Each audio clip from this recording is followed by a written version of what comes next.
नमस्कार, मैं हूं आपके साथ राहुल ओझा। आप देख रहे हैं चुनाव से जुड़ा सबसे पहला चुनावी बुलेटिन। चुनाव की चाल तो समझिए। लोकसभा चुनाव प्रचार का शोर मटन और मछली तक पहुंच चुका है। चुनावी चाल तूफानी गति से चली जा रही है। तेजस्वी यादव ने वीडियो के जरिए चर्चा वाली चाल चली तो प्रधानमंत्री नरेंद्र मोदी ने मुगल सोच कहकर पलटवार कर दिया। मतलब बीजेपी चाल चल रही है, कांग्रेस चाल चल रही है, तो क्षेत्रीय दल भी चाल से कमाल करने की जुगत में है। हमारी नजर चुनाव की हर एक चाल पर है, तो चुनाव से जुड़ी हर एक खबर को दिखाएंगे, खबर के अंदर की एक एक चाल को समझाएंगे। बस देखते रहिए देश का सबसे पहला समझाने वाला बुलेटिन, चुनाव की चाल तो समझिए।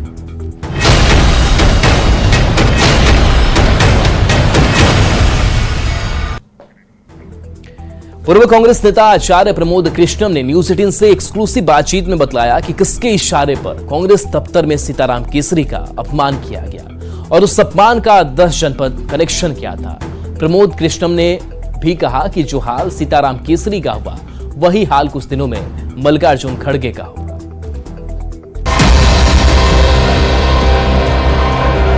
उनके साथ बदतमीजी की गई कांग्रेस दफ्तर के अंदर। क्या बदतमीजी उनकी? गालियां दी गई, उनकी धोती खोल दी गई थी। न खाता न बही, जो चच्चा केसरी कहे वही सही। कांग्रेस के पूर्व अध्यक्ष और लंबे समय तक कांग्रेस के कोषाध्यक्ष रहे सीताराम केसरी के बारे में ये तुकबंदी तो बहुतों को पता होगी, लेकिन बहुत कम लोग जानते होंगे कि सीताराम केसरी को बेइज्जत करके कांग्रेस अध्यक्ष के पद से हटाया गया था। ये हम नहीं कह रहे, ऐसा कहा है न्यूज 18 से एक्सक्लूसिव बातचीत में पूर्व कांग्रेस नेता आचार्य प्रमोद कृष्णम ने। उनके साथ बदतमीजी की गई कांग्रेस दफ्तर के अंदर। क्या बदतमीजी हुई थी? धोती खोली गई थी उनकी। बदतमीजी हुई, गालियां दी गई, उनकी धोती खोल दी गई थी। और इस सबको बाकायदे वरिष्ठ नेताओं के द्वारा शीर्ष नेतृत्व को बताया जा रहा था और वहां प्रसन्नता का माहौल था। प्रमोद कृष्णम ने गांधी परिवार पर अब तक का सबसे बड़ा आरोप लगाया है। प्रमोद कृष्णम के अनुसार सच्चाई जानकर आपके पैरों तले जमीन खिसक जाएगी कि ये सब कुछ 10 जनपद यानी सोनिया गांधी के इशारे पर हुआ था। सीताराम केसरी को हटाने का आदेश कहां से आया था? सोनिया गांधी जी के यहां से कि उठा के फेंक दो। विंसेंट जॉर्ज ने, अर्जुन सिंह जी, गुलाम नबी आजाद, राजेश पायलट, जितेंद्र प्रसाद, सबने बोला कि इसको जीती भाई जितेंद्र प्रसाद जी के पिताजी बोला कि इनको उठा के फेंक दो। राजेश पायलट जी। प्रमोद कृष्णम ने दावा किया कि जो हाल सीताराम केसरी का हुआ, वही मल्लिकार्जुन खड़गे का भी होगा। और आप सीताराम केसरी जी के बारे में बहुत चिंतित हो रहे हैं। कुछ दिन रुक जाओ, खड़गे जी के साथ भी ऐसा ही होगा। अच्छा, आप कह रहे खड़गे जी के साथ भी ऐसा ही होगा? पर खड़गे जी तो अध्यक्ष हैं, उनको तो बाकायदा बाजे गाजे के साथ अध्यक्ष बनाया गया। आप कह रहे हैं सारे फैसले खड़गे जी ले रहे हैं। अध्यक्ष तो केसरी जी भी थे। खड़गे जी का भी एक वीडियो आपने देखा ही होगा। खुद उन्होंने कहा कि भी मेरी कोई सुनता नहीं है। कई बार खड़गे जी से मेरी बात हुई। सीताराम केसरी को लेकर प्रमोद कृष्णम के खुलासे के बाद बीजेपी ने गांधी परिवार पर तंज कसा है। बीजेपी प्रवक्ता गौरव भाटिया ने कहा है कि कांग्रेस पार्टी का चरित्र है कि गांधी परिवार के अलावा किसी की कोई इज्जत नहीं है। ये एक बड़ा संदेश है तमाम जो कांग्रेस के लीडर्स हैं उनको कि अगर गांधी परिवार के सामने घुटने नहीं टेकोगे, जी हजूरी नहीं करोगे, तो तुम्हें भी ऐसे ही कांग्रेस पार्टी से उठा के बाहर फेंक दिया जाए। मल्लिकार्जुन खड़गे के पहले सीताराम केसरी गांधी परिवार से संबंध न रखने वाले आखिरी कांग्रेस अध्यक्ष थे। Bureau report, news 18। अब चुनावी मौसम में सीताराम केसरी की चर्चा क्यों, इसे भी समझना बेहद जरूरी हो जाता है। तो सीताराम केसरी बिहार के रहने वाले थे। सीताराम केसरी 6 बार सांसद रहे। कांग्रेस पार्टी के लंबे समय तक कोषाध्यक्ष का भी पद उन्होंने संभाला और करीब 2 साल तक 1996 से 1998 तक कांग्रेस के अध्यक्ष भी रहे। लेकिन आज की तारीख में कांग्रेस में सीताराम केसरी का कहीं जिक्र तक नहीं होता। बीजेपी नेता आरोप लगाते हैं कि कांग्रेस में सिर्फ और सिर्फ गांधी परिवार की ही चलती है। गांधी परिवार के लोग किसी और को बढ़ने ही नहीं देते और जो किसी तरह आगे बढ़ जाते हैं उनकी निशानी तक मिटा दी जाती है। जैसे कि पूर्व प्रधानमंत्री पीवी नरसिम्हा राव का जिक्र तक नहीं होता। बीजेपी नेताओं के आरोप ये भी है कि पीवी नरसिम्हा राव के पार्थिव शरीर को कांग्रेस दफ्तर में घुसने तक नहीं दिया गया था। कांग्रेस के पूर्व नेता प्रमोद कृष्णम का कहना है कि ऐसा ही कुछ सीताराम केसरी के साथ हुआ था। उन्हें बेइज्जत करके अध्यक्ष के पद से हटाया गया था। प्रमोद कृष्णम का आरोप है कि यह सब कुछ सोनिया गांधी के इशारे पर हुआ था, क्योंकि नेहरू गांधी परिवार नहीं चाहता था कि कांग्रेस में कोई और आगे बढ़े। आज के समय में कांग्रेस के अध्यक्ष मल्लिकार्जुन खड़गे हैं, जिनका गांधी परिवार से ताल्लुक नहीं है। प्रमोद कृष्णम का दावा है कि इनके साथी सीताराम केसरी जैसा सलूक इनके साथ भी होगा और ये बड़ा दावा और बड़ा आरोप जो है वो लगाया गया है। बढ़ेंगे आगे। चुनाव से पहले प्रधानमंत्री नरेंद्र मोदी लगातार विरोधियों पर प्रहार कर रहे हैं। जम्मू कश्मीर के उधमपुर में पीएम ने बगैर नाम लिए आरजेडी नेताओं पर निशाना साधा। सावन के महीने में मटन पार्टी का वीडियो जारी कर हिंदुओं की भावना आहत करने का आरोप लगाते हुए पीएम मोदी ने इंडिया अलायंस के नेताओं की मानसिकता को मुगलों वाली सोच बताते हुए प्रहार किया।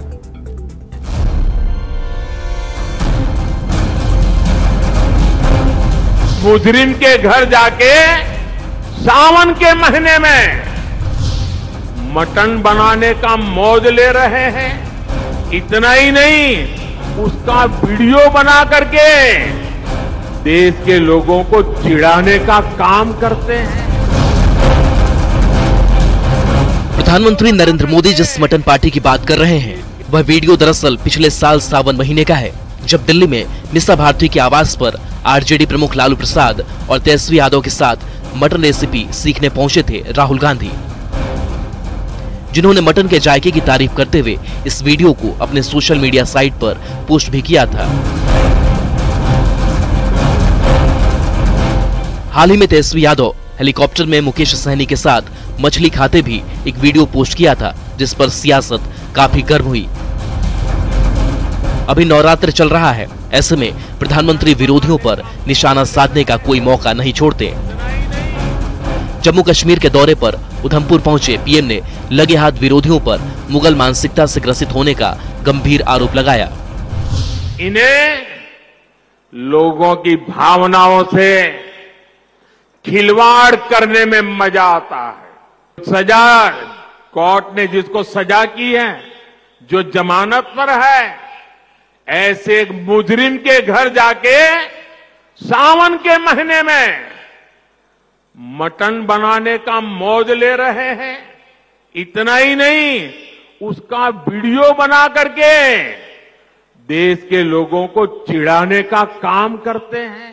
सावन के महीने में वीडियो दिखाकर वो मुगल के लोगों के जमाने की जो मानसिकता है ना, उसके द्वारा वो देश के लोगों को चिढ़ाना चाहते हैं और अपनी वोट बैंक पक्की करना चाहते हैं।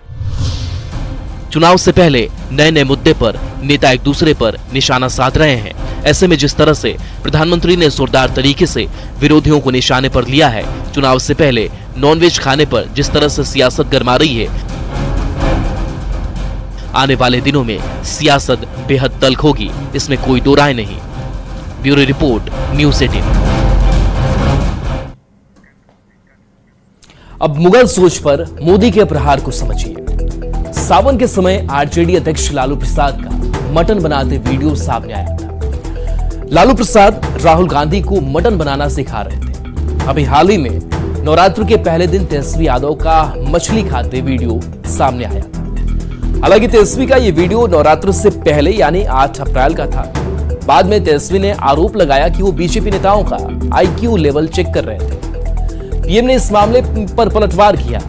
प्रधानमंत्री का कहना है कि किसी के कुछ भी खाने पर रोक नहीं है, लेकिन सावन और नवरात्र में ऐसे वीडियो जारी कर बड़े समाज का मजाक उड़ाया जा रहा है। मोदी का कहना है कि यह सब कुछ एक खास वर्ग को खुश करने के लिए किया जा रहा है, जो कि इन लोगों के मुगल सोच को दिखाता है। और चलिए बढ़ेंगे आगे और इस बीच बड़ी खबर का रुख कर लेते हैं। और इस बीच बड़ी खबर है, 14 अप्रैल को बीजेपी संकल्प पत्र जारी कर सकती है। लोकसभा चुनाव को लेकर के संकल्प पत्र बीजेपी जारी कर सकती है। पीएम मोदी, गृह मंत्री अमित शाह और बीजेपी अध्यक्ष जेपी नड्डा घोषणा पत्र जारी करेंगे। रक्षा मंत्री राजनाथ सिंह मौजूद रहेंगे। तो बीजेपी को घोषणा पत्र के लिए जनता से लगभग 5 लाख सुझाव आए हैं। रविवार सुबह 10 बजे बीजेपी मुख्यालय में संकल्प पत्र जारी होगा।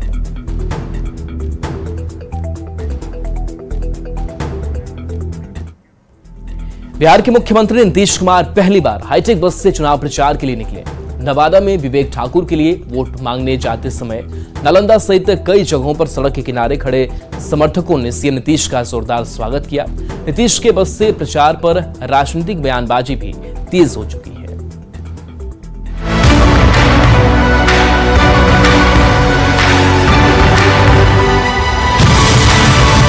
पूरा बिहार हमारा परिवार, रोजगार मतलब नीतीश सरकार। कैची स्लोगन और हाईटेक बस पर सवार होकर बिहार के मुख्यमंत्री नीतीश कुमार जब चुनाव प्रचार के लिए निकले तो नजारा देखने लायक था। क्या बिहार शरीफ और क्या नालंदा। नीतीश कुमार का चुनावी रथ जहां जहां पहुंचा वहां वहां सड़क किनारे लोगों की भीड़ दिखी और दिखा जबरदस्त उत्साह। कहीं ढोल नगाड़े के साथ स्वागत हुआ तो कहीं फूलों की बौछार की गई। नीतीश कुमार देखिए, नीतीश कुमार बस के जरिए उतरते हुए संजय यादव उनके साथ मौजूद हैं और नीतीश कुमार हाथ दिखाकर अभिवादन करते हुए बेहद दिलचस्प तस्वीर। और जैसे कि मैंने आपको बताया कि पहली बार नीतीश कुमार बस के जरिए लोगों के बीच पहुंचे हैं। नीतीश कुमार का रोड शो जैसे ही नालंदा पहुंचा, लोगों ने सीएम नीतीश के समर्थन में नारेबाजी शुरू कर दी। ऐसा लग रहा है नीतीश कुमार को अपने बीच में बस से देखकर? बहुत ही बढ़िया लग रहा है। विकास पुरुष है माननीय नीतीश कुमार जी, हमारे नालंदा जिला का। देखे ऐसा प्रचार करते हुए बस से? नहीं, कभी नहीं। ऐसा मुख्यमंत्री भी होना मुश्किल है। इधर मुख्यमंत्री का चुनावी रथ रवाना हुआ और उधर सियासत तेज हो गई। नीतीश कुमार जी इतने वरिष्ठ नेता हैं, के द्वारा मना कर दिया गया कि आप रैली में मत आइए, रैली में भाषण मत कीजिए, आप रोड शो हाथ मिला दीजिए। आरजेडी नेता और नेता प्रतिपक्ष तेजस्वी यादव ने भी सीएम नीतीश कुमार के रोड शो पर तंज कसा। जब हम निकलते थे तो क्या क्या टिप्पणी करते थे, खैर अलग बात है। अब बस भी देखिए मेरे तरह ही बनवाया गया है, तो कोई नई सोच तो है नहीं, हम ही लोग के सोच पे चल रहे हैं। तो जेडीयू के मुख्य प्रवक्ता केसी त्यागी ने कहा, नीतीश कुमार ने जनता के साथ सीधे संवाद का रास्ता चुना है तो विरोधियों के पेट में दर्द हो रहा है और इस तरह से वो अपनी बात को जनता को और कारगर तरीके से कह सकेंगे। चुनाव में नेता जनता से जुड़ने की कोशिश करते हैं और रोड शो जनता से सीधे जुड़ने का अच्छा माध्यम है। बड़ी बात है कि नीतीश कुमार चुनाव प्रचार की बस पर लिखे स्लोगन के जरिए परिवारवाद पर तो निशाना साध ही रहे हैं, ये भी मैसेज दे रहे हैं कि रोजगार की सोच और रोजगार का तोहफा उनका दिया हुआ है, न कि किसी और का। न्यूज़ 18 के लिए पटना से आनंद अमृतराज और धर्मेंद्र के साथ दिल्ली से अमितेश सिंह की रिपोर्ट। अब चुनाव में नीतीश के हाईटेक प्रचार को समझिए। लोकतंत्र में जनता मालिक होती है। चुनाव के समय नेता जनता के पास जाते हैं, अपनी बात जनता के सामने रखते हैं और विरोधियों की कमियां गिनाकर वोट मांगते हैं। रैलियों के अलावे रोड शो जनता से कनेक्ट होने का अच्छा माध्यम है। रोड शो के जरिए नेता सीधे जनता से जुड़ जाते हैं। नीतीश कुमार ने इस बार प्रचार के लिए रोड शो को चुना है। नीतीश कुमार हाईटेक रथ से रोड शो कर रहे हैं। बड़ी बात है कि रथ पर लिखा स्लोगन बड़ा इशारा कर रहा है। एक तरफ रथ पर लिखा है पूरा बिहार नीतीश का परिवार, दूसरी तरफ लिखा है रोजगार मतलब नीतीश सरकार, यानी रोजगार पर नीतीश बिहार की जनता को संदेश दे रहे हैं। रोजगार किसी और की वजह से नहीं बल्कि नीतीश की वजह से ही है, क्योंकि तेजस्वी यादव अक्सर नौकरी पर अपना दावा करते हैं। इसके साथ पूरा बिहार हमारा परिवार के नीतीश कुमार ने परिवारवाद पर भी प्रहार कर दिया है। चलिए बढ़ेंगे आगे और आइए अब अपने खास कार्यक्रम चुनाव की चाल तो समझिए में चलते चलते देख लेते हैं नालंदा का चुनावी संग्राम।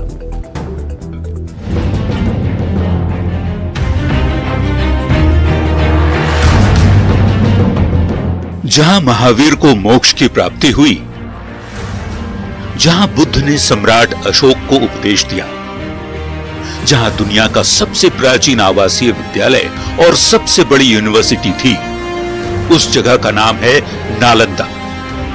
बिहार के मुख्यमंत्री नीतीश कुमार का गृह जिला है नालंदा। नालंदा लोकसभा सीट की गिनती बिहार की हाई प्रोफाइल सीटों में होती है। नालंदा लोकसभा क्षेत्र में 7 विधानसभा सीट शामिल है। अस्थावा, बिहार शरीफ, राजगीर, इस्लामपुर, हिल्सा, नालंदा और हरनौत।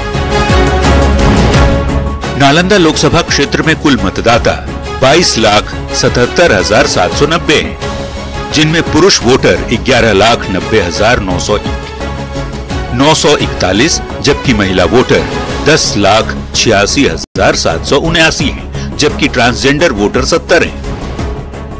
नालंदा लोकसभा सीट के सामाजिक समीकरण पर यदि नजर डालें तो पता चलता है यहाँ सबसे अधिक ओबीसी 40% की आबादी है, ईबीसी 20%, मुसलमान 14%, सामान्य वर्ग 10 और SC/ST 16% हैं।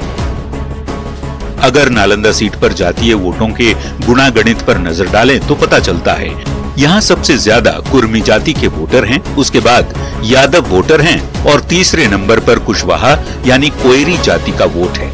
कुर्मी बाहुल्य नालंदा सीट पर पिछले 5 चुनाव से जेडीयू का कब्जा है।